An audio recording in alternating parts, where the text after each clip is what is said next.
Olá a todos. Que o grande Pai, que o grande Deus possa nos abençoar nessa proposta para conversarmos sobre esse grande convite, que é o convite da vida, o convite para que vivamos e vivamos em plenitude. O mundo sofre. A humanidade hoje é uma humanidade sofredora. A par de tanto progresso, de tantas conquistas tecnológicas, científicas no campo da saúde, no campo da informação, nós percebemos que interiormente existe dor, existe tristeza, existem mágoas, existem rancores guardados, existe baixa autoestima, menos-valia. Observamos que dentro de nós temos a sensação de que nada consegue fazer com que nós sejamos felizes. E então a gente cai num processo muito triste e muito perigoso, que é o processo de culpar. Eu não sou feliz por quê? Porque aí nesse porquê nós começamos a apontar, porque meus pais não me trataram com amor, porque a vida não me deu oportunidades, porque Deus não me vê, porque o meu anjo da guarda se esqueceu de mim. Enfim, nós começamos a culpar tudo e todos que estão ao nosso redor. É algo íntimo, é algo interior. E muitas vezes nós culpamos a nós mesmos. Eu não consigo, eu não mereço mesmo, eu não nasci para ser feliz. E começamos a nos sabotar. Trazemos essa sensação de desvalia, essa sensação muitas vezes de baixa autoestima, que faz com que a gente se recolha e desista de lutar.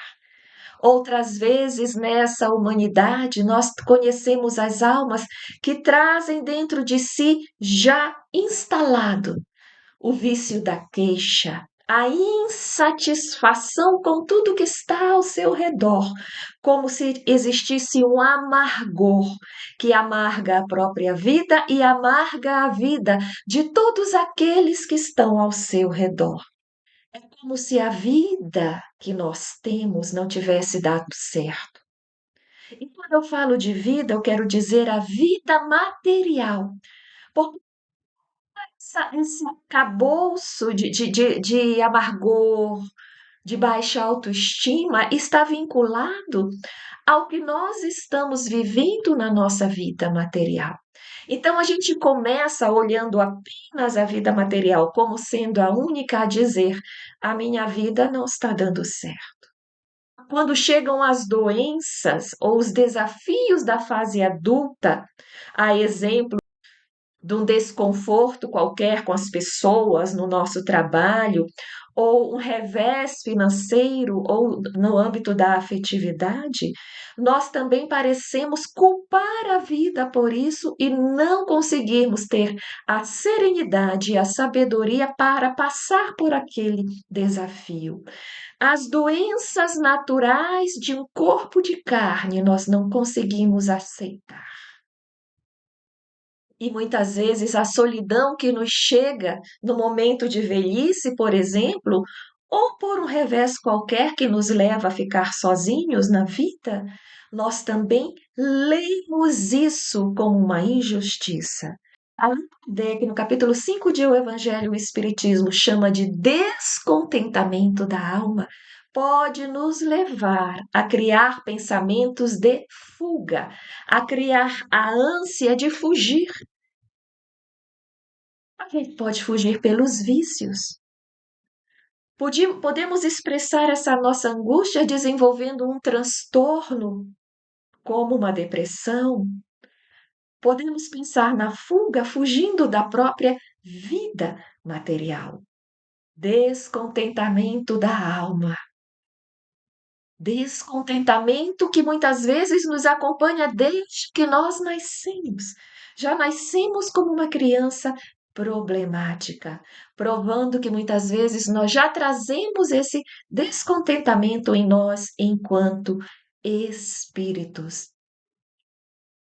E no Evangelho segundo o Espiritismo, Kardec nos coloca que aquele que não crê na eternidade, que pensa Com a vida, que se deixa abater pelo desgosto e pelo infortúnio, só vê na morte o fim dos seus pesares, nada esperando, acha muito natural, até muito lógico, abreviar as suas misérias, pelo suicídio, e eu completaria, ou pelos vícios em geral, pela fuga do lar, pela fuga do trabalho, né? Essa tendência que nós temos por uma fragilidade e não maldade, de não conseguir encontrar dentro de nós as forças para ultrapassar os obstáculos que nos chegam, né? A causa, muitas vezes, de nós trazermos esse descontentamento é simplesmente a incredulidade. Como assim? Acreditar no fato de simplesmente ter dúvida quanto ao futuro. As ideias materialistas nos invadem. Muitas vezes nós temos uma religião, nós temos um arcabouço, um conteúdo religioso que fala da eternidade, da vida após a morte, etc. Mas no fundo da alma, será? E no fundo da alma, às vezes a gente nem diz essa reflexão, será? A gente vive, nós vivemos dia a dia como se só existisse a vida material. Qual a origem deste descontentamento? Quem está descontente não é o nosso cérebro, não é o nosso corpo, somos nós, espíritos imortais que estamos nesta vestimenta de carne provisoriamente.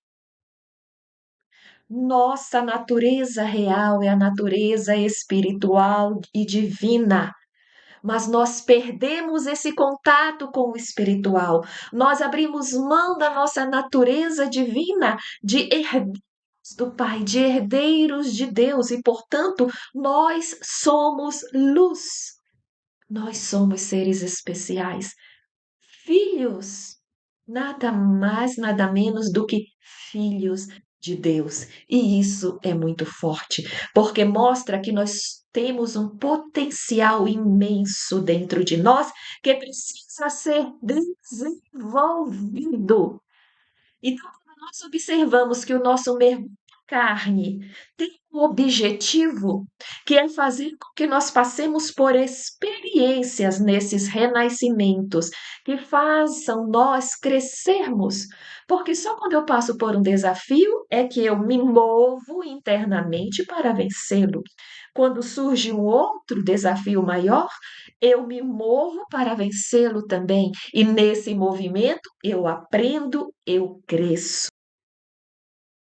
Nós estamos fazendo esse exercício espiritual para amadurecer o nosso espírito, para fortificar nossa alma no campo da moral e do intelecto, em que nós estamos crescendo. Só que nós abrimos mão disso em algum momento das nossas existências passadas. Nós optamos por esquecer, por abafar a nossa natureza espiritual e optamos por viver na ilusão da matéria. Nós não temos opção. Quando Deus nos deu a vida, foi para sempre. Ele não aceita a vida de volta. Nós vamos viver com o corpo de carne ou sem o corpo de carne. Mas a ideia materialista da vida faz com que nós nos vejamos como mortais. Ora, se eu só vejo a carne e eu só acho que a minha vida vai durar do nascimento até a morte do corpo no túmulo, claro que qualquer desafio e dor que me surja, seja para eu aprender, seja para eu resgatar e reparar um equívoco do passado, isso vai ter uma proporção para mim imensa. Consigo antever que isso vai passar, porque tudo passa. Eu não consigo, para nós, com visão materialista, aquilo é tudo. Quando surge uma doença terminal, se nós fôssemos deixar de existir para sempre. Mas quando eu percebo que só quem está doente é o corpo físico e eu vou continuar vivendo na espiritualidade, claro que se sofre, porque nós temos nos nossos amores, os nossos compromissos, os nossos sonhos aqui na Terra. Não vamos desprezar isso. Mas não vem o desespero do nada.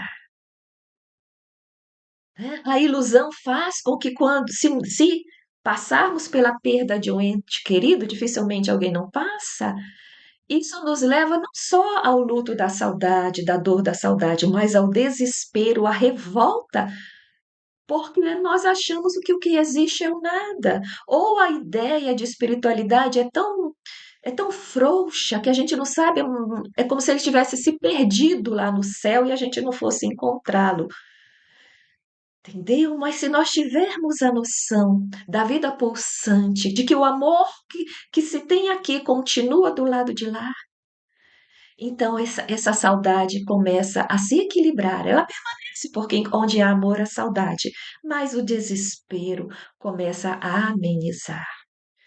Então, esse pensamento ilusório de que a matéria é tudo faz com que as nossas emoções se descontrolem e a gente acha que é assim mesmo. E devemos fazer aquele exercício pela serenidade, pela plenitude, pela conquista dos valores trazidos por Jesus, do perdão, da compreensão, da aceitação do diferente, do não julgamento, da não condenação, dentre tantas outras coisas. Muitas vezes a ciência nos comprova, né, por exemplo, que a depressão, ela é originária de um desequilíbrio nos nossos neurotransmissores, né? Mas a espiritualidade mostra que quem causou esse desequilíbrio nos neurotransmissores daqui do corpo físico foi o espírito desequilibrado. E com as suas emoções desequilibradas renais se reencarna e bombeia o corpo físico, tá? Trazendo limitações físicas, problemas em alguns órgãos, né? Cânceres, enfim. O corpo doente reflete o espírito sofredor, né? Nós trazemos reflexos dessa visão ilusória nas nossas relações sociais, nas nossas relações familiares.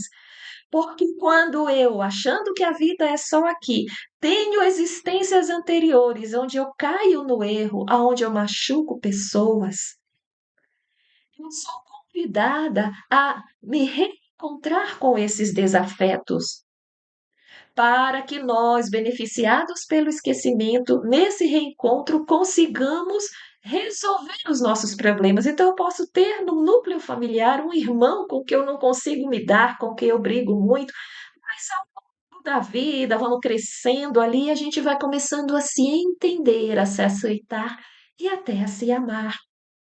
É um convite da vida para que nós sempre nos perdoemos dos males que fizemos uns aos outros em existências passadas, muitas vezes nos reencontrando no lar. Mas esse período de acerto com esses desafetos dói. Algumas vezes a gente não consegue vencer, algumas vezes a gente prefere distanciar, brigar, cortar laços. Muitas vezes se vence isso, mas algumas vezes não se consegue. E aí ocorre o sofrimento nessas relações familiares, né? E ainda uma outra consequência, que se nós trazemos os nossos desequilíbrios, nós, por sintonia, por afinidade, podemos, algumas vezes, atrair entidades semelhantes a nós nos desequilíbrios, fazendo com que esse nosso desequilíbrio se potencialize. Qual o remédio? É Kardec, no mesmo capítulo 5, ele nos coloca uma frase que eu gosto muito. A calma e a resignação adquiridas na maneira de encarar a vida terrena e a fé no futuro dão ao espírito uma serenidade que é o melhor preservativo da loucura, primeiro, e do suicídio. Fala loucura, vamos considerar que há quase 200 anos atrás não se tinha os termos psicológicos que se tem hoje, transtorno disso, transtorno daquilo, não tinha tudo que toda conduta fora do normal era loucura. Fala da loucura, nós podemos incluir, inclusive, a depressão, tá? Esquizofrenia, todos esses transtornos hoje compreendidos eram chamados de loucura.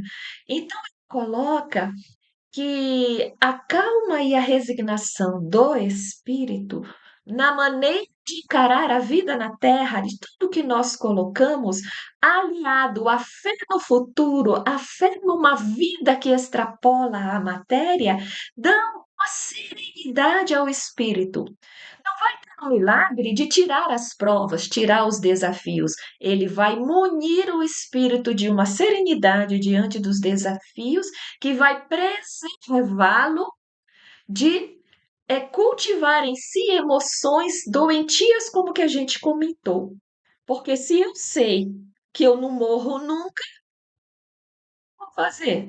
E se eu tenho uma dor no coração, um mal-estar no coração, desistir da vida material, eu vou fechar o olho material e vou abrir os meus olhos no mundo espiritual com a mesma dor, com a mesma tristeza, com o mesmo mau humor, porque nós somos lá o que somos aqui. Só que com o acréscimo do arrependimento, né? De ver que não adiantou nada e agora nós estamos longe dos nossos queridos. Ainda bem que nós sabemos que Deus não julga ninguém e ampara a todos no mundo espiritual.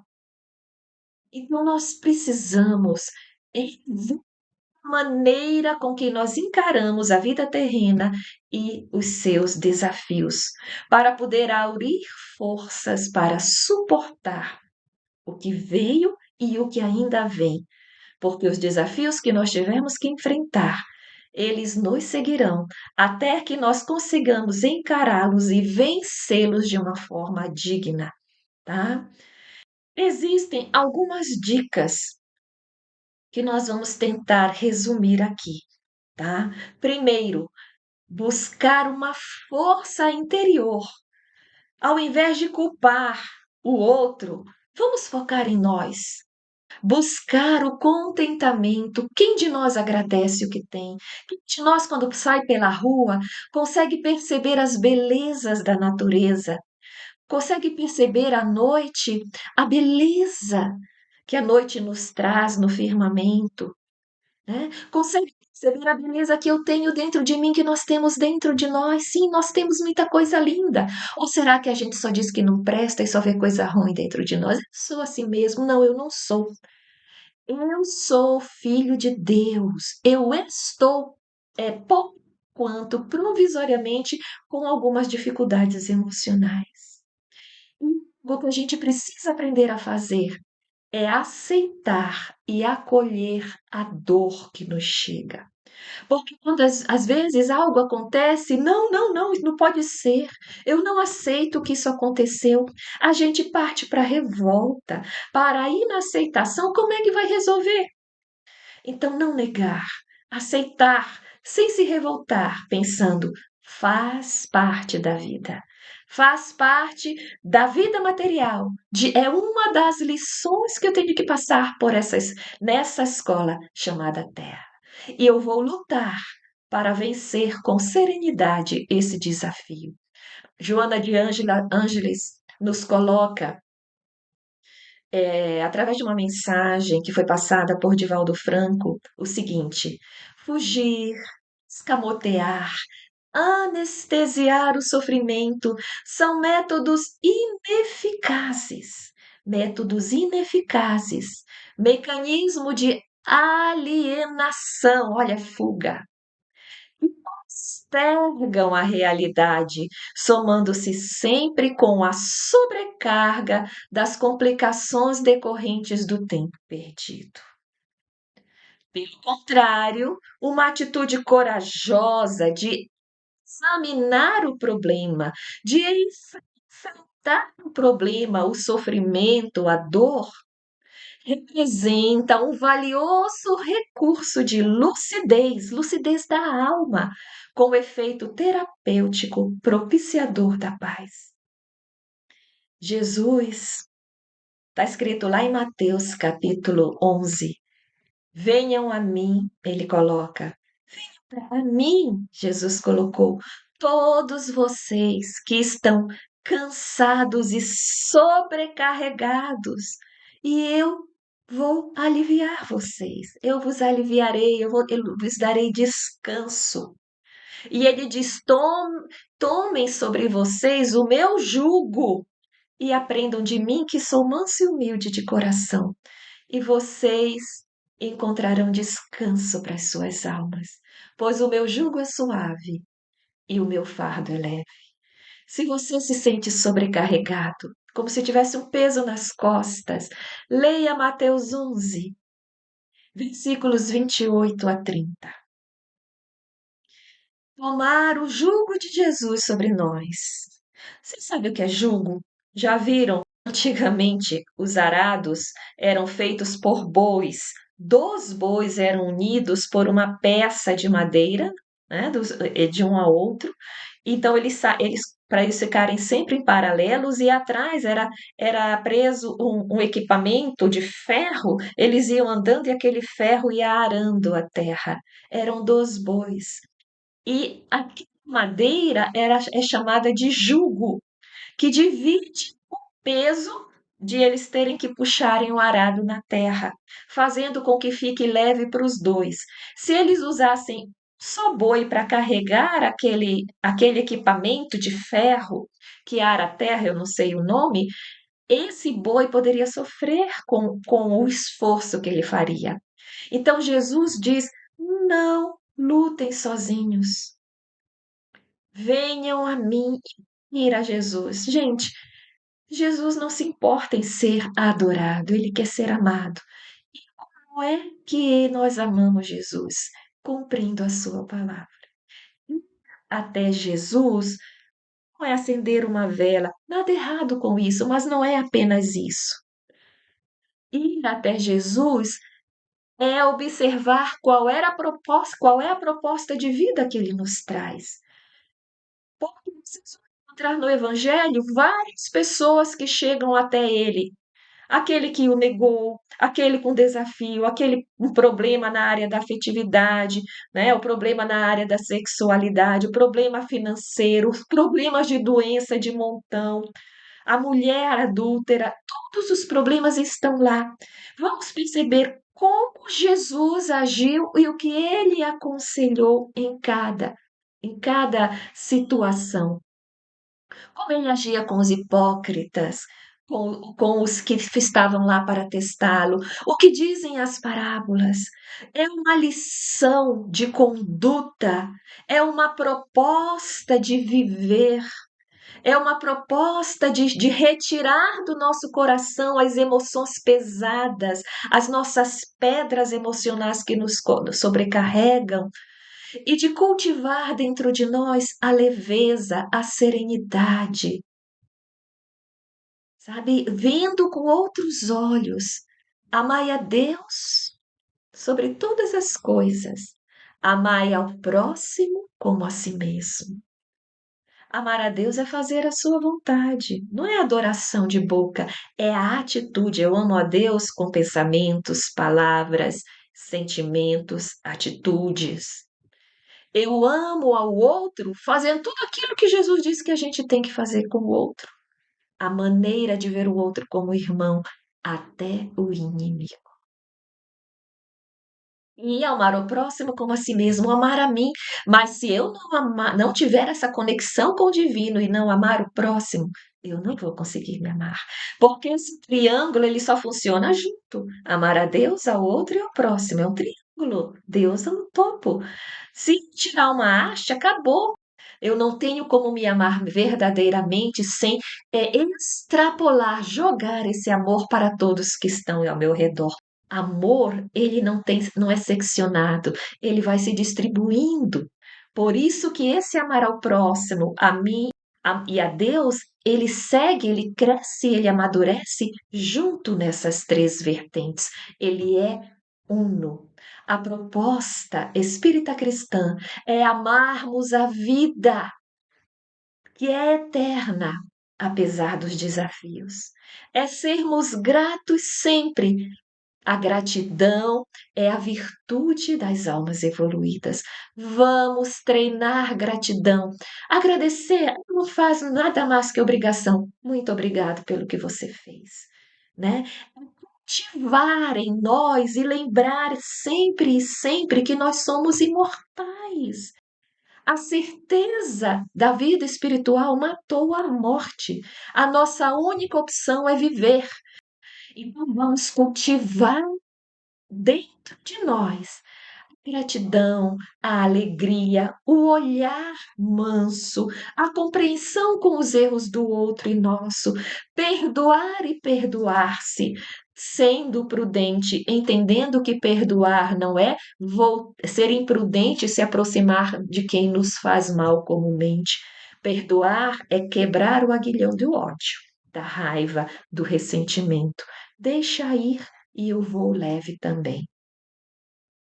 A proposta espírita cristã, na certeza da imortalidade, é compreender que toda separação pela morte, entre parênteses, é passageira, que toda dor é passageira, que só a felicidade é para sempre, que a nossa verdadeira pátria é a pátria espiritual, que somos nós e não os outros que construímos o nosso presente, que somos nós e não os outros que construímos lá atrás o nosso passado e que somos nós e não os outros os senhores do nosso futuro.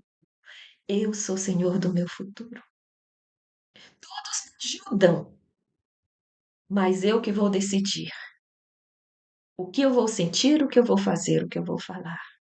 E que os erros que nós cometemos fazem parte do aprendizado. Vamos aceitar os nossos erros. Existe aquele erro que é feito de propósito. Eu sei que é errado, eu sei como não errar, mas eu vou fazer. Ou seja, é a pessoa que se compraz no mal.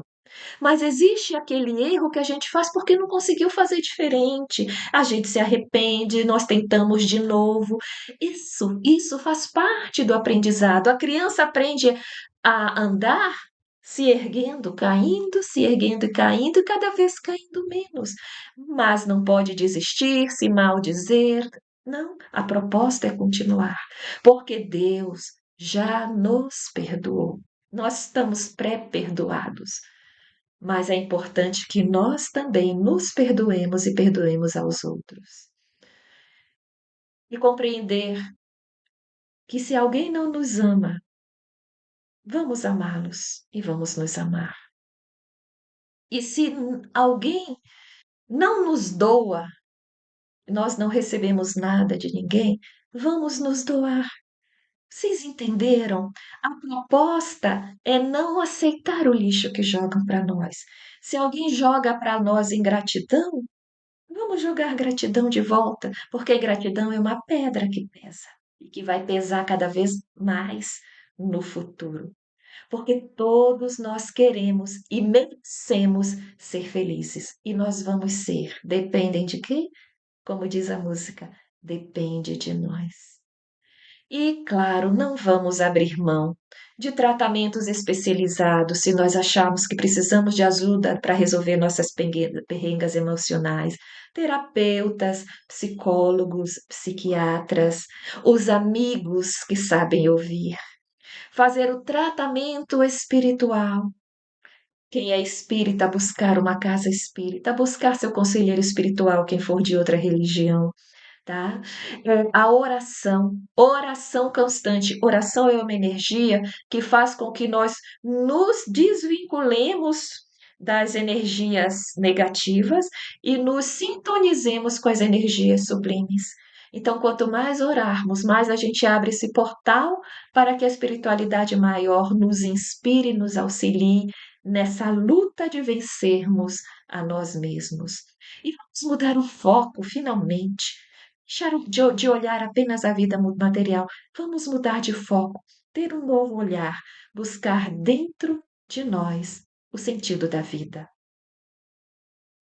Me despeço aqui e deixo vocês com uma música que eu oferto a vocês, chamada Convite da Vida. Muito obrigada.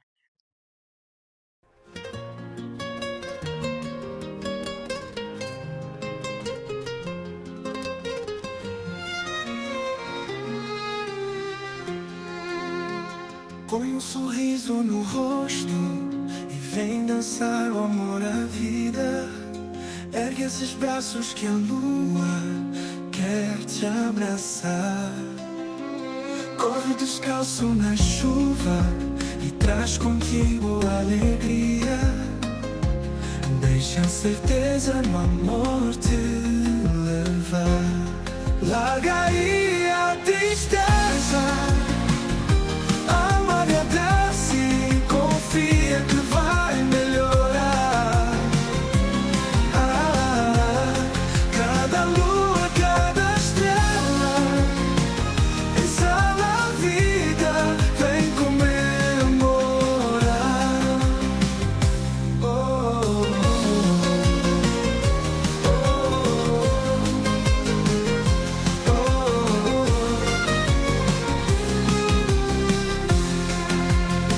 Ouve o convite da vida, te ofertando a liberdade. Canta, declara, elogia sem te envergonhar. Reverencia o caminho que te fez muito mais forte. Corre e te abraça, aprende a te amar. Larga aí a tristeza, ama e agradece, confia que vai melhorar.